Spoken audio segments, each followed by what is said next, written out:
Welcome to the latest episode of our podcast series for advisors considering the independent space. Today's episode is Looking at M&A from the Acquirer Side of the Table, part one of a two-part series, and it's a conversation with Karl Heckenberg, President and CEO of Emigrant Partners. I'm Mindy Diamond, and this is Mindy Diamond on Independence.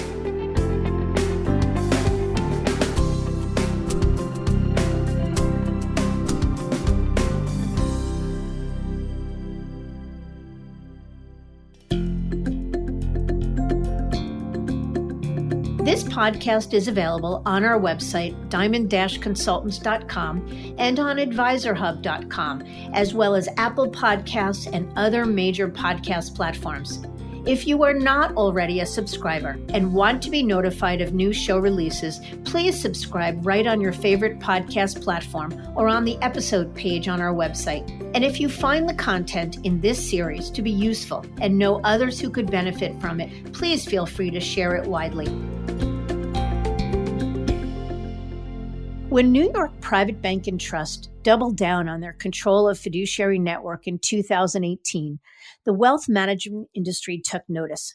Sure, banks had been playing in the M&A field with RIA firms for years, but this was a different game altogether because fiduciary network was actually an aggregator of RIA firms, not an RIA itself. In fact, Fiduciary Network was a pioneer in the industry alongside Focus Financial Partners, providing a pathway for founders of independent firms to take some chips off the table, to recycle equity to the next generation, solve for succession, and develop strategic partnerships for M&A. While there were some naysayers on whether a bank could successfully compete amongst acquirers, Howard Milstein, the chairman and chief officer of that bank, bet it all on my guest in this episode.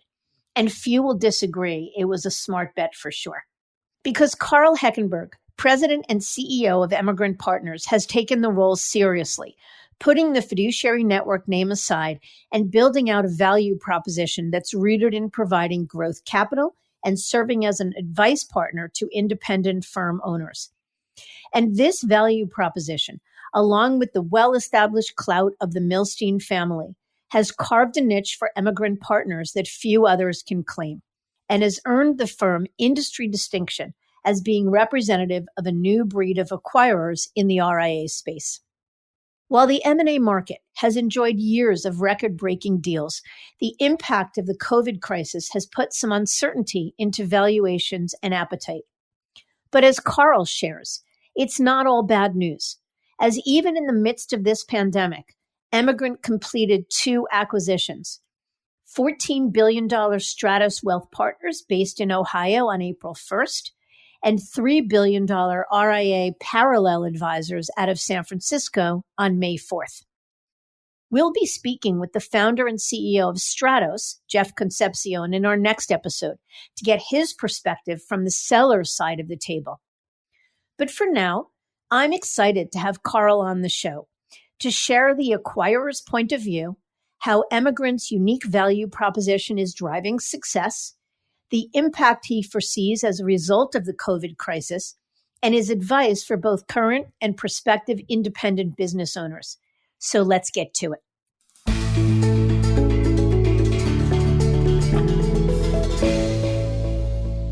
Karl, thank you so very much for making the time for me today. I'm very excited to be invited on the podcast. Great. Tell us a little bit about your background. I mean, Emigrant Partners is doing some really exciting things. I know you've had some really exciting things happen in the last few months, but let's start at the beginning. How did you come to be the CEO and president of the firm? Sure. I actually met Howard probably about 2.5 years ago, and it was kind of an interesting coincidence on two different businesses that the bank owned. One which was the sale of HPM Partners, now Cerity, which is run by a fantastic human being, Kurt Masensky. And I was working at a firm that I'm sure you remember, Mindy, Hilliard Lyons, which is now part of R.W. Baird. But at the time, I was at Hilliard, and I had been looking at HPM Partners as they had just gone to market. And then, strangely enough, Hilliard had a large trust company, and one of the businesses that the bank owns is a private label small Delaware trust company that does works with banks, broker-dealers, and other trust companies. And a good friend of mine runs that business, Tim Carroll, and Tim had found out that I was involved in the process with HPM Partners, and at some point he just said, "You know what, you really need to come to New York and meet Howard," and the rest, as they say, is history. Exciting. So, for those unfamiliar, what is the value proposition of Emigrant Partners and its affiliated company, Fiduciary Network? Sure.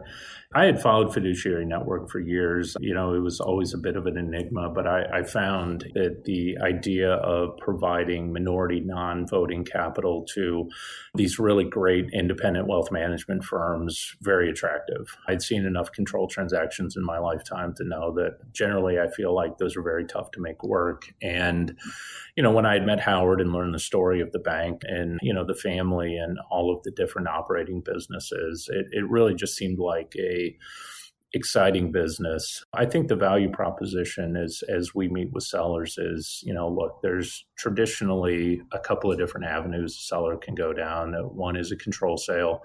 One is a sale to a private equity partner. And then, one is, how do I stay independent? And that's the area that I think these businesses have really built themselves up to be something incredible.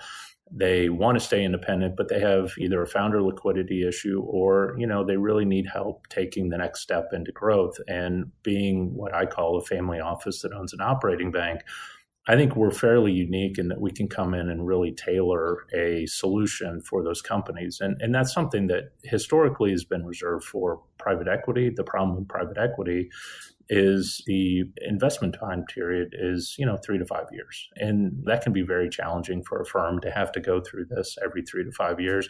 And then, of course, the alternative was to sell to one of the other firms that generally were private equity backed, but your Hightowers or your Focuses or firms like that, which are wonderful in their own right, but the solution tends to be much more rigid. So the idea of being able to work with these companies and provide something that was really custom fit to their needs was extremely attractive. And I think that's really the way we position ourselves when we meet with different folks. So who in the ecosystem of investors in the RIA space does Emigrant Partners most closely resemble? I think the firms, and frankly, we're friendly with all of them because I have to tell you, I find it fascinating in this industry because I think education is 90% of the process when we meet with sellers, because I really don't think really any of us are really doing the same thing. And I think once a seller figures out what each one of us does, and I'll name a few of those firms, but I think we all do it a little bit differently. And generally they find once they get educated on the capital partners in the market, then picking a partner becomes much easier. So some of the firms that I would say would be in the minority space along with us would be, Cynosure, which is a wonderful family office in Salt Lake City. We know that group very well. Kudu Investments, Rob and Charlie are wonderful people. They're minority investors, and their background's a little bit more on the institutional side, but they've done some things in wealth. And lately, Hightower's gotten a little bit more active in the minority side, although I think that transaction still looks a little bit different. But, obviously we know Bob and think highly of what they've been doing. So, I think on the minority side, it's actually a pretty small marketplace. I think you're right. So tell us about Howard Milstein and the Milstein family and their relationship to the firm, and what does Howard Milstein and the Milstein family bring to the table that makes Emigrant a unique capital partner? It's really a fascinating story. I mean, the Milsteins are now a fourth generation real estate family based here in New York. The family's investments are controlled by Howard, who's also the chairman of the bank, and he runs the family's real estate businesses. But it was started by his grandfather, Morris, who started as a wood floor refinisher. And then his father and uncle really got into real estate development, and particularly Times Square, Upper West Side, and still have a very large real estate business in certainly New York and around the country. But in 1987, it was actually Howard's idea that the family should buy a bank. And if you recall, in 87, there was obviously the RTC crisis, and the family ended up buying Immigrant Bank, which has its own fascinating story, if I can take a second on that. Immigrant Bank was founded in the 1850s by the Catholic Church and a group of Irish immigrants. And Emigrant itself actually financed all the Catholic churches in New York City, including St. Patrick's. They financed Central Park. But in 87, they kind of caught themselves in a reverse spread lending situation and needed capital. And so the Milsteins personally recapitalized the bank, became the only voting shareholders of it, and really expanded their business into banking. And today, it's still a very diverse family, well outside of real estate and even banking. Howard is business partners with Jack Nicklaus, the golfer, and there's probably 80 some odd businesses that kind of roll into the family. I think one of the things that Howard brings, and he's met a number of our partners, over the last year and a half, is Howard understands that kind of entrepreneurial mindset. I think he appreciates how these business owners have built these businesses, what they've accomplished.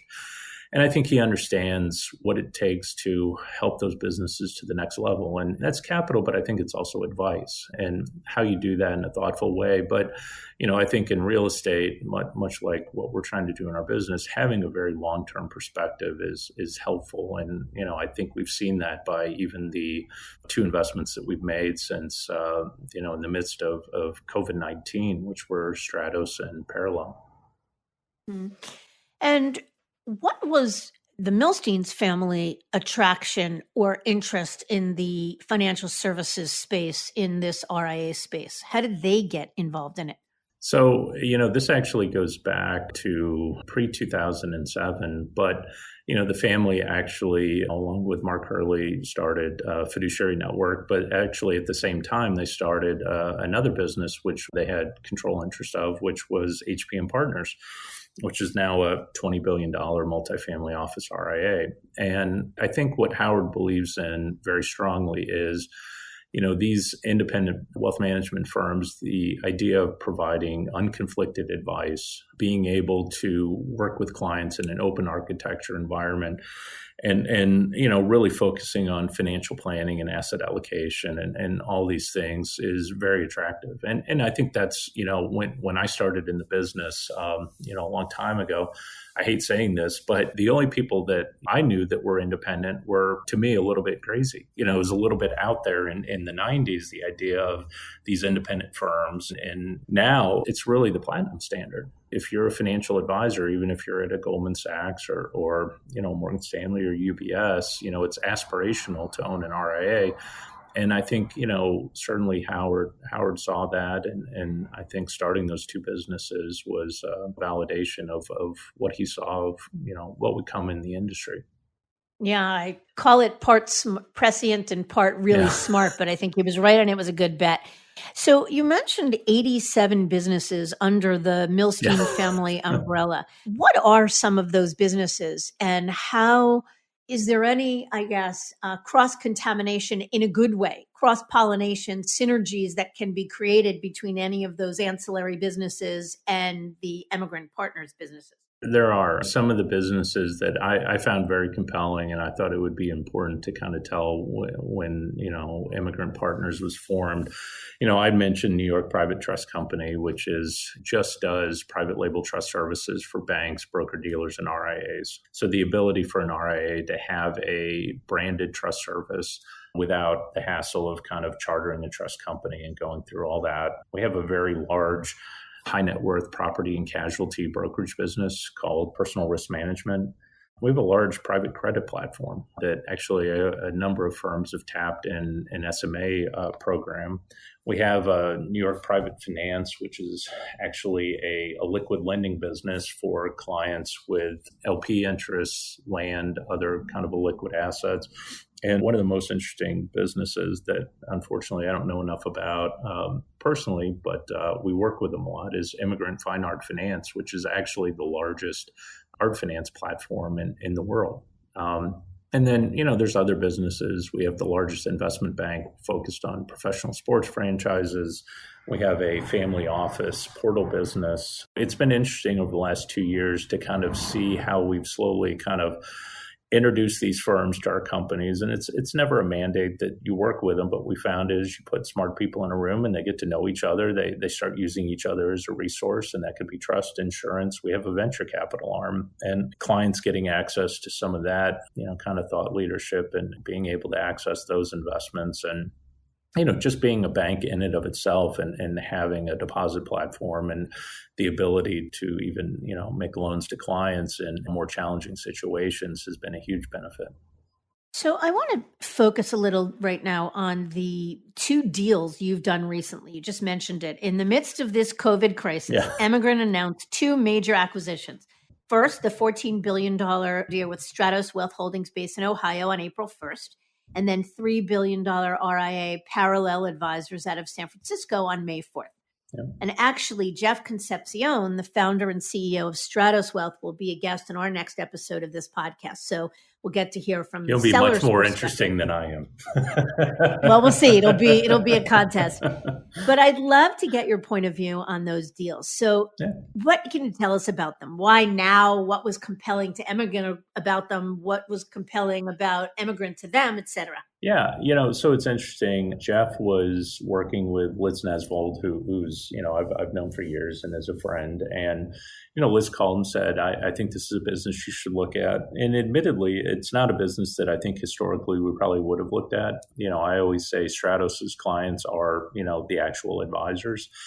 And, it's a little bit different, but I'd heard wonderful things about Jeff over the years. So we went to the meeting here in New York and I met with Jeff, and Jeff was there and Nancy and Lou Camacho and Charles Shapiro. And I just walked out of the room after the meeting and I turned to Alex, who's our COO, and I just said, we've got to make this work. It's just so rare that you see a management team come together like that, the interplay between them, the way that they run the business, the way that they've grown the business. But Jeff, I'm sure is one of the most thoughtful, kind guys in the business. And his focus was not on the financial transaction. His focus was really on the value add and creating a partnership and how we would benefit them, how they could benefit us. And that's nice when you get somebody asking that question, how could we help you? Because honestly, you don't get that a ton. And we just looked at it and said, look, this could be a fantastic opportunity. And clearly they ended up feeling the same way. But I think it was really just the management team and the interaction between our team and theirs and kind of this shared vision of what Jeff wants to do with the business. And it's just incredibly attractive, especially in a market like this. I mean, if anything, I think COVID validated our thesis that a business like Stratos is just going to grow exponentially. I'm sure you've seen it too. There were a lot of advisors after 08 and 09 who said, I don't ever want to live through this again. And then we got this incredibly benign period of low volatility and great market returns. And a lot of people that probably should have done something didn't do something. And I think COVID has been an amazing reminder. We've seen it in our pipelines, but Stratos has certainly seen it in theirs as well, where sellers are saying, you know what, I want to spend the last couple of innings of my career with clients, not in the business of running a business. And the opportunity for those advisors in kind of what I would call that sub, $500 million category is just so numerous. And there's so many great advisors out there that do want to find a partner like Stratos that we were, I don't want to say you never want to waste a good crisis, but coming into this, I think we got even really more excited. And frankly, even seeing the results of Q1 and what they've done this year is just astronomical. Let me just ask you to clarify for a minute. Not everybody is familiar with Stratos, and we'll hear from Jeff Concepcion in our next episode directly. But Stratos differs from a traditional independent firm because it is essentially a conglomeration, if you will, of smaller independent firms that utilize Stratos for the middle office and back office and whatnot. Is that a good way to say it? It is. And then, they've certainly started expanding that business by buying equity stakes in RIAs and that they're typically providing those services to. But that's a very good description, yes. Yeah. And so to your point, I agree that crises like this and the financial crisis of 08 certainly highlight, one, the fact that many people who were close to retirement anyway will look to accelerate.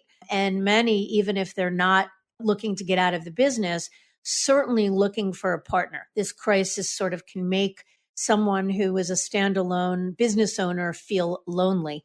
And so I think you're right that the M&A market will be more frothy as we come out of this, and firms like Stratos will do incredibly well. How about Emigrant's interest in the second firm, Parallel Advisors out of San Fran? Sure. When I met Jake and CJ at Parallel, it was a similar first impression of that I had when I met with Rob Nelson and Dominoff from North Rock, and I know you've had Rob on the podcast as well. And it was really, again, that conversation, and both of these guys are 50. This wasn't about liquidity in North Rock or Parallel or even, frankly, Stratos. It was really about growth capital. And when I met Jake and CJ, we kind of sat down and they talked about culture a lot. They talked about what they wanted out of a partner and how they wanted an operating relationship. And we really didn't even talk numbers. It was more, what can you do for us? Similarly, how can we build a better Parallel? And candidly, Mindy, it's a conversation I love having. It's just not a conversation we get to have enough with people that we meet out there. And the other thing that was incredibly attractive when we started to get to know them was the culture that they had built.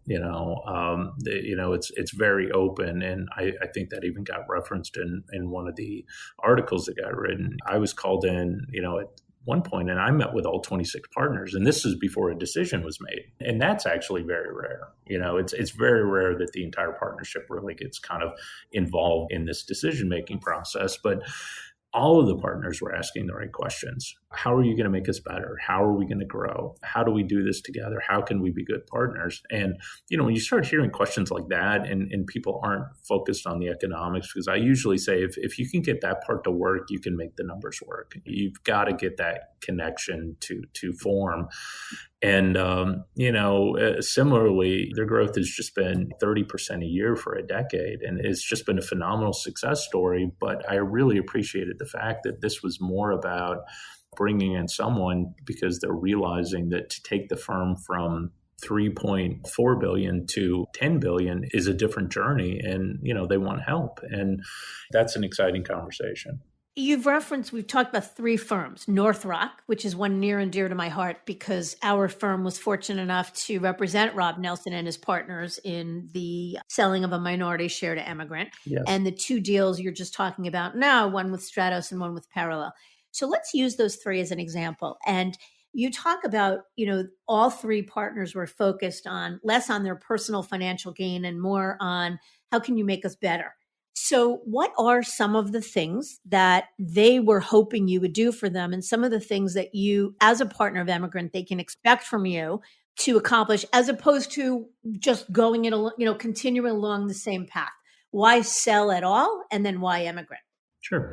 The biggest thing that we've gotten to be able to provide, and I say this is great because it's free to us, is just the network of firms that we're invested in currently. We're invested in 16 firms. It'll be 17 at the end of this month with, over 55 billion of assets. So these are by nature very large firms. They're fantastic firms. And I'm, obviously including the fiduciary network firms in addition to the immigrant partner firms, but just that networking community. And we've hosted a number of small offsites where, 5 or 6 of the CEOs of similar sized firms can get together and talk. And while a lot of these guys are in study groups, they're still playing a little bit of defense. And we've noticed within our kind of gatherings, they really let their guard down and they really start sharing and they start figuring out how to leverage each other. So I think that just that community of very large, sophisticated firms is incredibly unique in this industry. We don't have an investment in a firm that's under $1 billion, and the average is north of 3.5.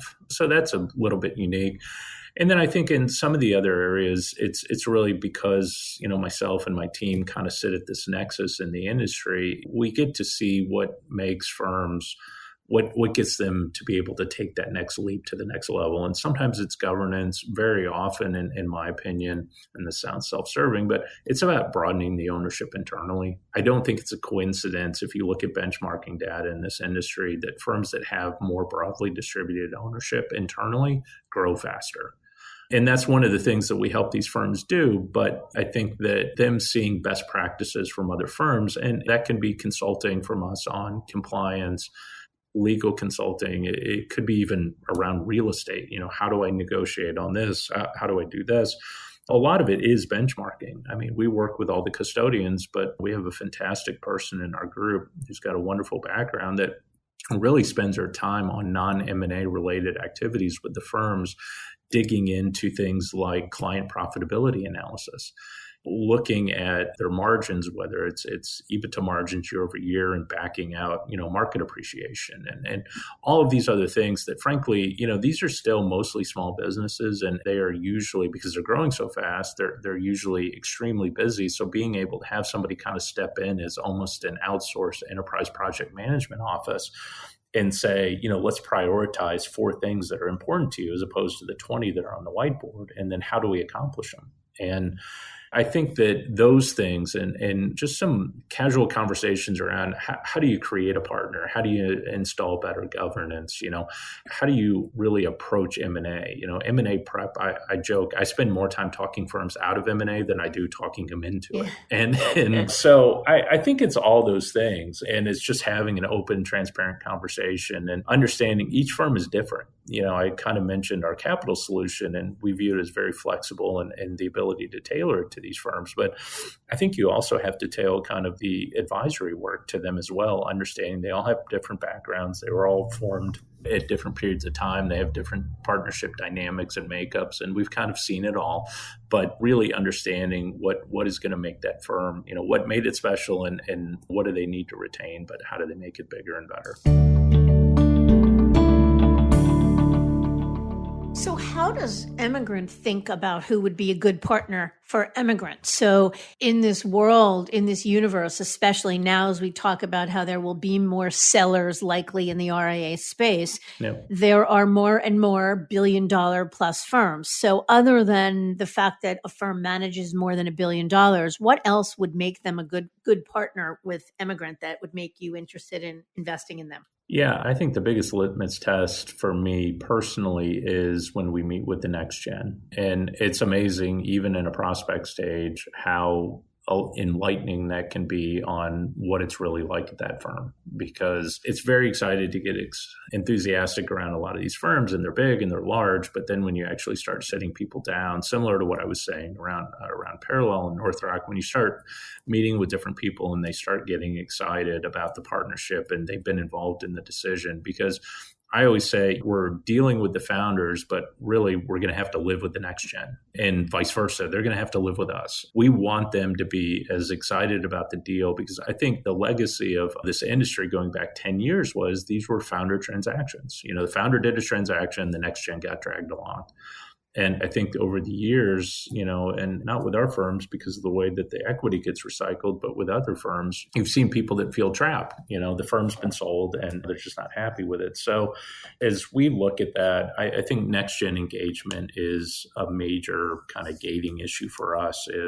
Are they excited about the deal? Do we have kind of a shared vision? I think, we're very much interested in more growth financing than necessarily just founder liquidity and that piece of it. Not that we still don't do that. It's a big part of our business. But I think finding firms like the North Rocks and the Parallels and the Stratuses and the Odysses, who are really very focused on how do we double the size of this business. And when I get really excited, it's how do we double the size of this business? And they're not talking about M&A.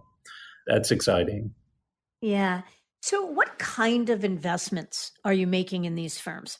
Sure. We kind of view ourselves as really the only integrated capital partner kind of out there. So we're always a minority investor for the long-term capital. So that's generally used for, founder liquidity, but it can also be used for larger kind of capital infusion into the business that sits on the balance sheet. And that could be for acquisitions, it could be for expansion, and so on. But then we also provide just the regular term financing for the next gen partners to acquire their equity in the business, which is, I think, a very critical part to make sure. And frankly, I don't think enough of the capital partners focus on that piece. They focus on acquiring the majority of the economics, but they don't focus really on how you're going to recycle that equity. And then we even supply our firms with working capital facilities, acquisition financing, and that could be term debt. It could be additional long-term capital. So our biggest kind of foundational belief is the firm should always have more of the economics than we should. We should always be in the minority. They should always have more skin in the game than we do. And we found that's actually what makes the next gen happy. For them to have a career, it means that they over time want to acquire more of the equity. Right. And can you give us a sense of how you think about valuation these days? So you're talking about firms, $1 billion firm, a $3 billion firm. What are the multiples like these days? I think for firms that are really still growing, and COVID's actually been a great litmus test. I still remember the moment when I called Nancy at Stratos, and we were very close to closing at the end of March. And I said, hey, you guys have a sense of kind of where your revenues are? And she sent them to me, and they were up. They were up, and you just, and Parallel was the same way. And for those firms, I don't see any compression in, the multiples. The most challenging thing for, I think, most sellers who haven't done a transaction to get their head around is multiples actually don't mean a ton. It's adjusted EBOC, it's adjusted EBITDA, it's EBOC minus, it's EBITDA plus, it's, adjusted on what? Is it on the run rate? Is it on the historicals? So multiples, I think that's why there's no good research on multiples. But, for billion-dollar firms, you're still seeing, high single-digit, low double-digit numbers. For smaller firms, I don't expect the multiples will change because partly I think that's what people have stuck in their head. What I think is going to happen, and this is good for the industry, is I think the risk is going to go back to being shared by both buyer and seller. The last few years, as you know, certainly even in the wirehouse recruiting space as well, the risk has really just been strictly on the buyer. And sellers have been able to dictate those terms that sometimes were just head scratchers. And more often than not, we just politely decline. So I think the good firms, I think actually in some ways they could probably almost ask for more if they can come through COVID-19 and show that their revenues were flat to up and their margins maintained. But I think that there's going to be a lot of firms that carried a lot more equity beta than they were advertising. And they've really seen kind of the margins get crushed and the revenue drop. But for the best firms, which, obviously is what we focus on, I really haven't seen a change. Right. And for the 3 firms you mentioned, or any of the 17 partner firms under the Emigrant umbrella, why would these firms have chosen to sell equity versus taking a loan, let's say? The notion of selling equity versus taking on debt. Sure. It's interesting. I mean, the debt component, I would say really at the firm level is a new thing within the last several years. It used to be RAs really couldn't get financing without founder kind of personal guarantees. So that is a bit of a new phenomenon. I've already noticed that it's already dried up too. That's been kind of a unintended consequence of COVID-19 is similar to how the majority of banks are no longer even making jumbo mortgages. I think that, they're going to go back to asking for personal guarantees from firms. But look, I'm always very transparent with a firm. If you can finance what you need to, whether it be an acquisition or succession, you feel like you've got a good next gen, you've got some good distributed ownership, and you can do it with traditional term debt, it's no doubt the cheapest form of capital. And if you can do it, you should. Now, why firms choose to transact with us is a bit of a different question. And I think it goes back to more of that advisory piece. Some of the next gen don't want to carry debt on the balance sheet for fear of an event like COVID, where it could impair their ability to reinvest in the business at a time where it's very opportunistic. Firms that are carrying even modest amounts of debt, let alone, a lot of debt, in an environment like this, the banks won't lend to them. They could get stuck in a situation where they can't actually complete an acquisition in this environment. We have 2 firms, actually, Stratos. We've already funded an acquisition for them. It hasn't been announced 3 weeks in.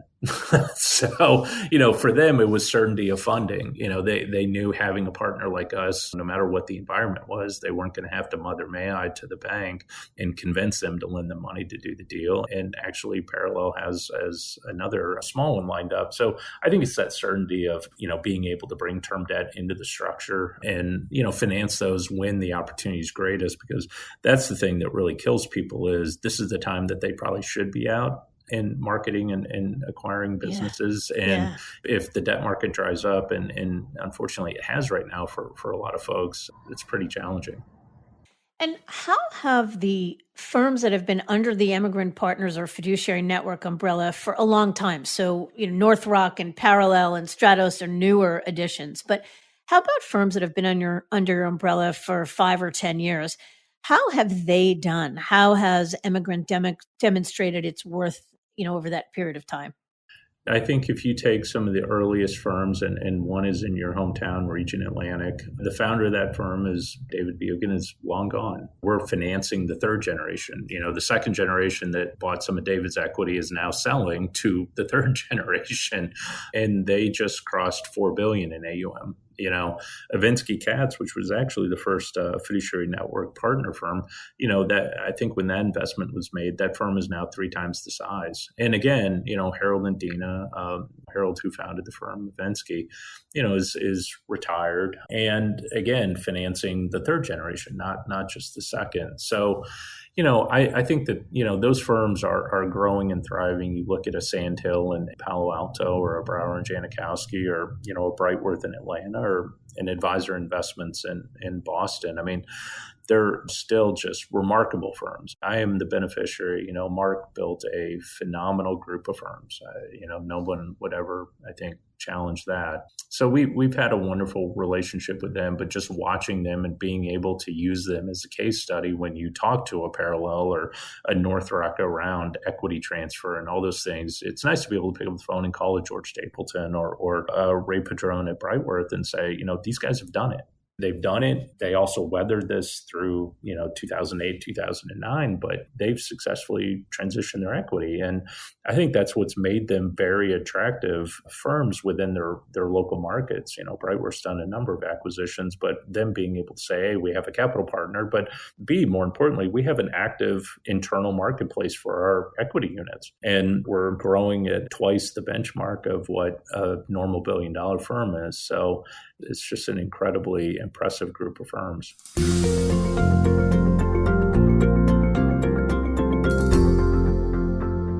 So what steps should or could an RIA principal be taking to build a firm that will be attractive to an acquirer? So you've got a firm that, whether it be because of this crisis or any other reason, is beginning to think about my next steps.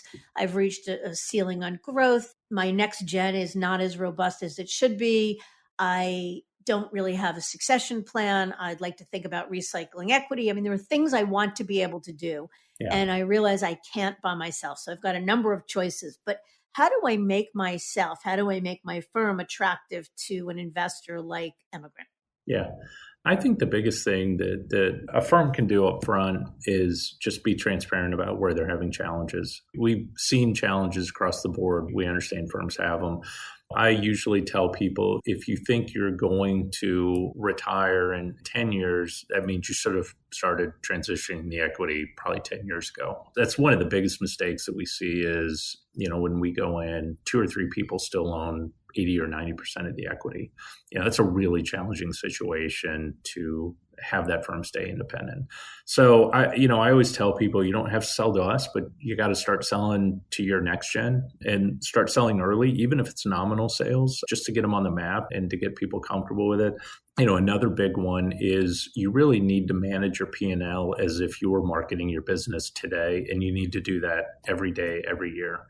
No buyer likes to see a lot of adjustments. That could be car leases, home offices, country clubs, all those things.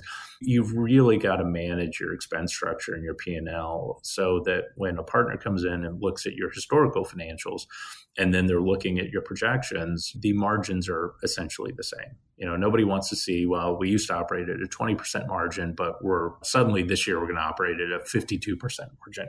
That doesn't make anybody feel very comfortable. So I think managing that as if you were always kind of out in the market is, I don't want to say sexy, but for somebody like me, it's looking at that historical and looking at the projections, and the margins are the same. And the only thing that really differs is, assumptions around revenue. And then I think if you really want to command a high multiple in the market, you need to be able to demonstrate growth and not just market appreciation growth, and having a handle on your business and on your numbers. So, if we're having an initial meeting and we're talking about, growth, you can talk about what percentage of your clients are over the age of 60 and what percent are under the age of 45 and how much of your revenue is attributable to that.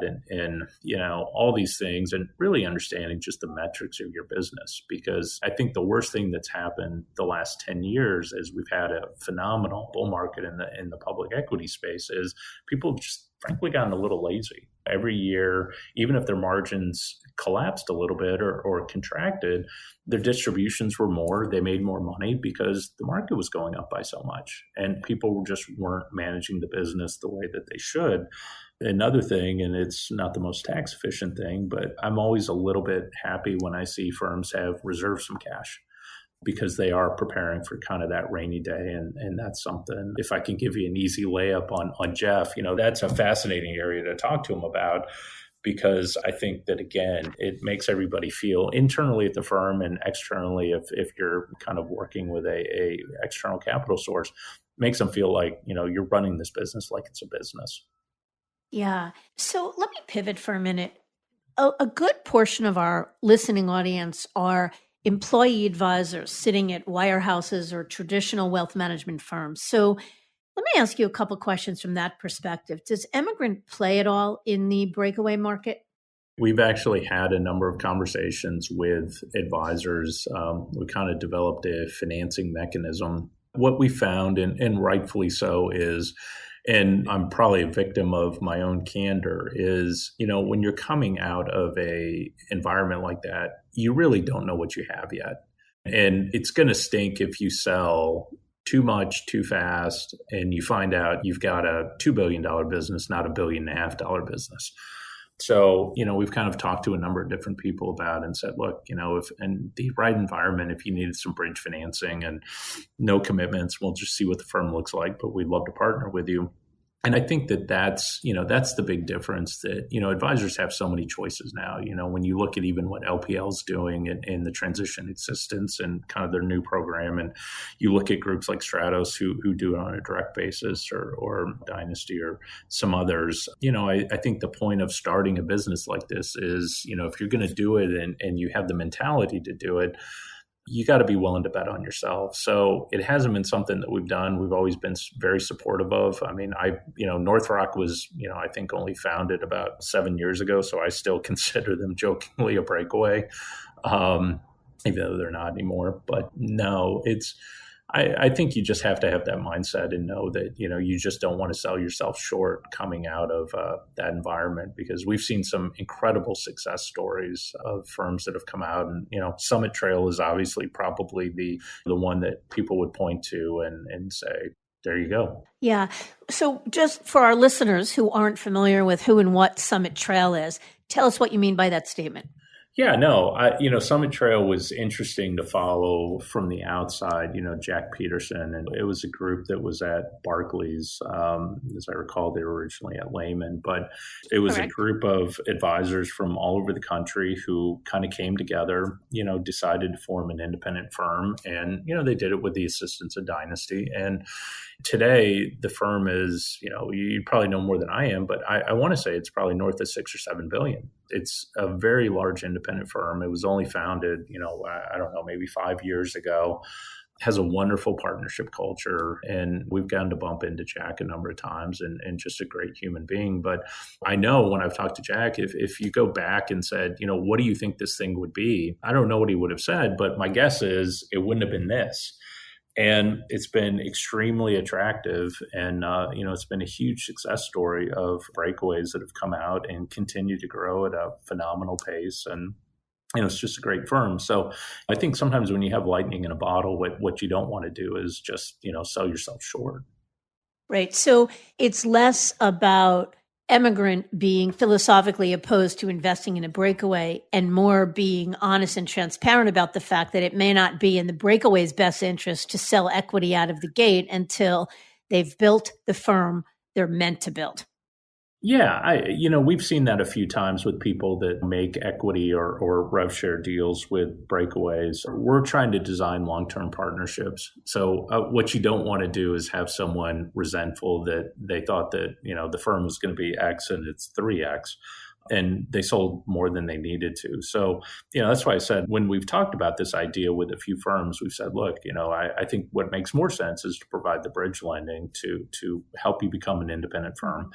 And then, we're happy to discuss a longer term investment. And any group that's contemplating a move, I think that that's the approach that you should take. There's a lot of great people out there like a Matt Sonnen who can help you do it. But once you become independent, even the ability to, North Rock, as Rob may have mentioned, they partnered with a group at Ameriprise out of Chicago. And, it wildly exceeded their expectations just by moving their business into North Rock and being able to, bill their clients differently, to be able to offer tax and other services, and their expectations, and frankly, our expectations on what kind of revenue that they would do were, just wildly exceeded. So we want it to be a good partnership over a long period of time. I respect that answer. I actually think that's incredibly valid. But I think that there are a lot of, we counsel a lot of these breakaways, and our advice to them would be exactly the same, that you need to be long-term greedy. So while it would be nice to sell a portion of equity to have a capital and strategic partner out of the gate to solve for some liquidity issues and capitalization issues and the like, at the end of the day, if you really believe in your firm's growth, I think your word about you don't want to be resentful. But so what would your advice be to a prospective breakaway? I'm an advisor sitting at UBS, doesn't matter, any firm. Right. And I've got a great business, and I walk away from X amount in unvested deferred comp. I want to go the RIA route. What, in your opinion, then, is the best way for that potential business owner to capitalize the business? Yeah, I think that if they're realistic about the amount of work that's going to be involved, particularly, initially getting the firm stood up, what equity ownership is going to look like, what governance is going to look like, all those things, I would tell you, and you could use Summit Trail as an example, but you could use any of these firms as a good example. What you can get over a long period of time as an independent firm in terms of, equity value creation far exceeds even a 300% of revenue deal. And we all kind of know that the folks that are out there doing it, and they're good firms. And I think people that are more geared towards being employees, those are great firms to be a part of. But I think for someone that is, kind of going, well, I'm trying to figure this out, does it financially make sense? The ability, even with somebody like us, to sell 10% once they get established and get set up, and then the ability to sell over time at increasing multiples to us as kind of an external partner, but then also to be able to sell and have a facility to sell to their next gen internally. You can kind of sit down and sketch out the long-term math, and I'm sure you and Lewis do this for a lot of people. The numbers don't lie. You're going to make a lot more money, not just on a kind of a current income basis, but just on a value basis by building an independent firm. And clients are going to be attracted to it. You guys see the retention numbers too, but the number of people that do these transitions. And, Core, which is actually on, I think, 42nd Street, that came out of I believe it was Morgan Stanley, or Merrill a couple of years ago. Yeah. It's just the retention's off the chart, and the referrals just speed up because clients see the value of kind of this open architecture and this independent firm and the flexibility to do things that, the firm was, or the team was previously kind of inhibited from doing.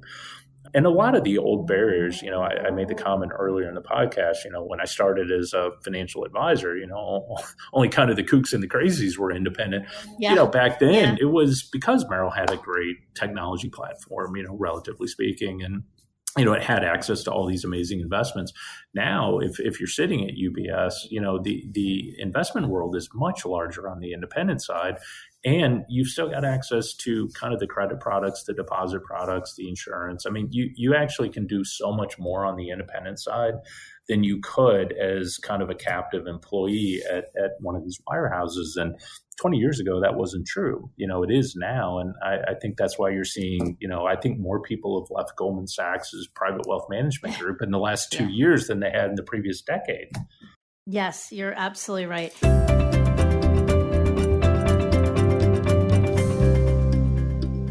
We just this week interviewed Jeff Berman, who is an ex-Goldman Sachs private wealth advisor. He left Goldman 10 years ago at a time when it wasn't fashionable to A, leave Goldman Sachs, or B, go independent.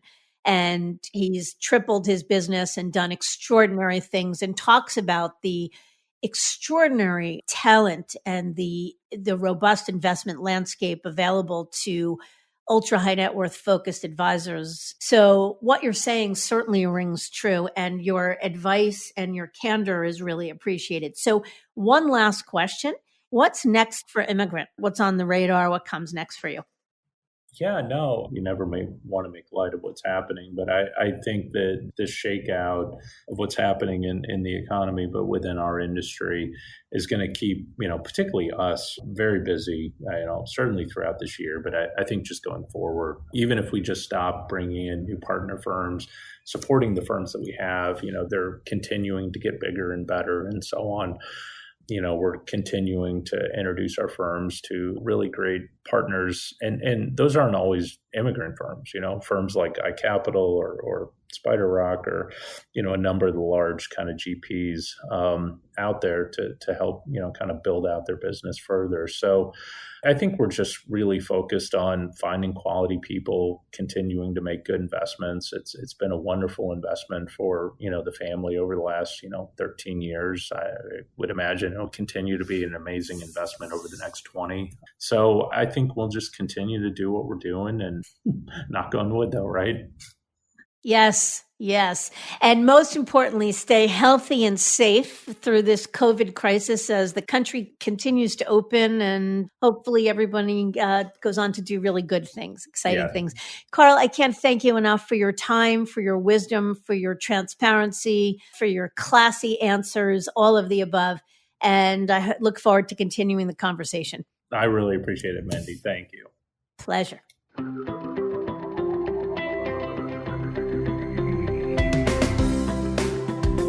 As Karl shared, M&A is not solely about monetization. Many business owners are seeking a growth and advisory partner, one who can help them realize the vision they have set for their firms. And as we see ourselves through this crisis, he expects that even more independent firms will be ready to seek partners like Emigrant that are well aligned with their goals for the future. Listen in to our next episode and get the perspective on M&A from the seller's side of the table when we talk with Jeff Concepcion, founder and CEO of Stratos Wealth Partners. I thank you for listening, and I encourage you to visit our website, diamond-consultants.com, and click on the Tools and Resources link for valuable content. You'll also find a link to subscribe for regular updates to the series. And if you're not a recipient of our weekly email, Perspectives for Advisors, click on the blog link to browse recent articles. These written pieces are an ideal way to stay informed about what's going on in the wealth management space without expending the energy that full-on exploration may require. Feel free to email or call me if you have specific questions. I can be reached at 908-879-1002 or these days on my cell at 973-476-8578. or always by email, mdiamond@diamond-consultants.com.